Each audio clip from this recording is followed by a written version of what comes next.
What's going on, YouTube? It's Godson710420 back with another episode of Pokemon GO South Jersey, and today's episode is solely focusing on the possible release of Generation 2 within the next week and a half.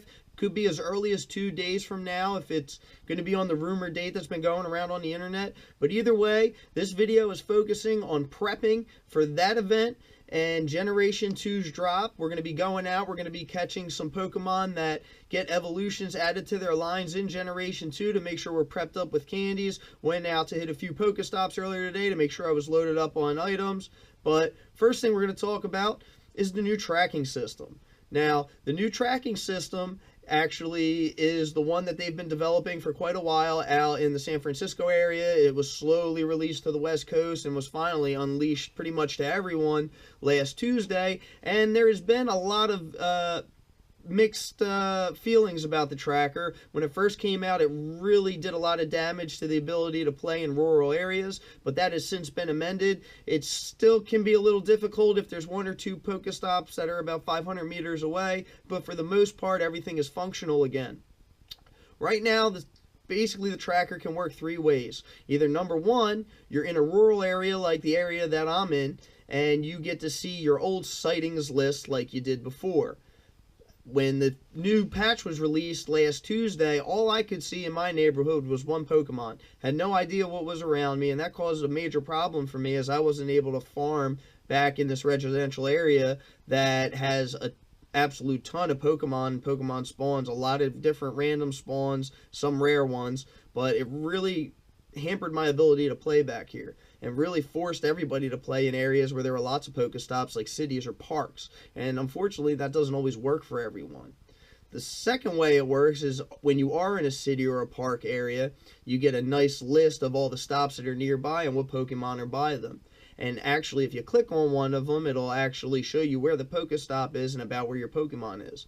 And I actually really like that feature. However, it can be really crippling if the Pokestop is like 500 meters away and you're maybe in a building shopping or in an apartment complex, or maybe the Pokestop is in a public place that's closed at the time. So basically you can only see what's at that, and you're really not getting a lot of help for what's around you or even right next to you. So the new tracker works most of the time when there are multiple Pokestops nearby that you can actually get to. However, like I said, when there's one or two that are, I don't know, about half a kilometer away, they still show up on your nearby, and quite frankly, they're not really nearby. So definitely could use some work still. In my personal opinion, would be to be able to use both of them at the same time.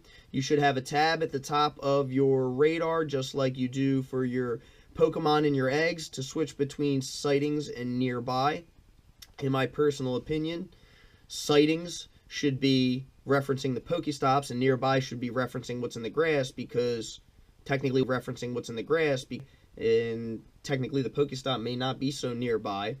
But those are the two suggestions I have to make it better. If they actually let us use both options, you could essentially eliminate the necessity for third-party trackers from the game, as we would be able to see what's close by any Pokestop in most park or city areas, which actually are the places that spawn most of the rare Pokemon. So definitely something that Niantic should think about, and that's my personal solution. But now we're going to go out, we're going to catch some Pokemon and get some candies and get some items, get ready for Gen 2. So these Pokemon that are coming up are the ones you're going to want to catch and stock up candies on, because hopefully 2 days from now we'll be catching Gen 2 Pokemon and looking to evolve these in new final forms.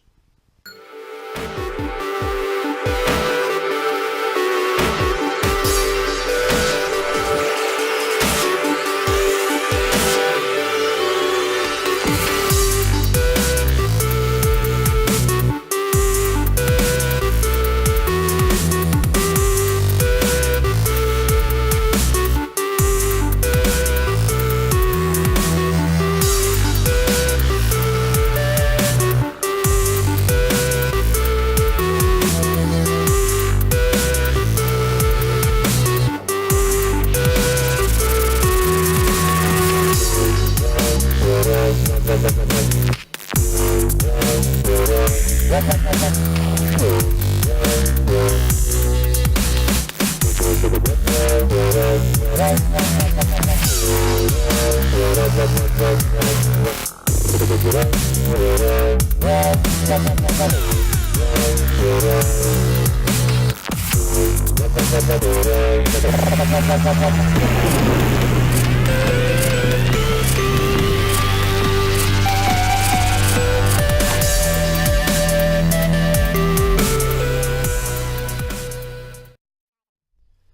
everyone, just got in from catching Pokemon, and I was able to catch a bunch of Pokemon that we're going to get new evolutions for in Generation 2. I suggest everybody else does the same thing and make sure you save all your candies so that when the time comes, you can hit those evolution buttons and add a bunch of new Pokemon to your Pokedex.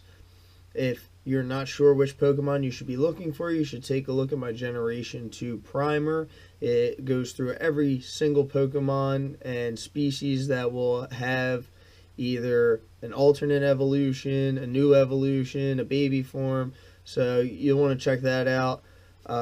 Also, I wanted to try to hatch a couple 5K eggs for today's video. I wasn't able to get enough distance to get my 4 to hatch for the video, but I was very successful in refilling my egg bag. I got 3 10Ks that I'm debating whether I should crack in the next video or go ahead and save up 9 of them and hatch 9 10K eggs at the same time. So let me know what you want me to do in the comment section below. And as always, if anything in this video was helpful, make sure you smash the thumbs up button and subscribe to the channel for more Pokemon Go and Pokemon Go South Jersey content. Also, share this video with your friends, and again, comment any other suggestions you have for the channel. Also, you can follow me on Twitter, Facebook, or Steam at Godson710420. And until next time, take it easy. Peace! G-O-D-S-O-N-K-I-N-G-O-F-N-Y-C, that's me. The G-O-D-S-O-N-K-I-N-G-O-F-N-Y-C, that's me. Is it because I got the city on smash now?